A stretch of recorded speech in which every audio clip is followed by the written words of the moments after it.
मां बणजी कबूतर वाह वाह वाह साईं कंवर राम दर वाह वाह वाह अच गिट गिट गाया वाह वाह वाह परड़ा फड़काया वाह वाह वाह जह वक्त करया दीदार वची मां हिकदम थिया हाजुर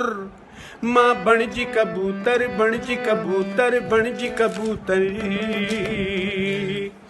हर रोज थिया मां वाह वाह वाह हिन दर जो सलामी वाह वाह वाह हर वक्त करया मां साईं जी गुलामी हर वक्त करया मां साईं जी गुलामी महबूब अग्यां कदमन ते रखी सिर दिल सां करया आदर मां बणजी कबूतर वाह वाह वाह साईं कंवर राम दर वाह वाह वाह अच गिट गिट गाया वाह वाह वाह परड़ा फड़काया वाह वाह वाह जह वक्त करया दीदार अची मां हिकदम थिया हाजुर मां बणजी कबूतर बणजी कबूतर बणजी कबूतर।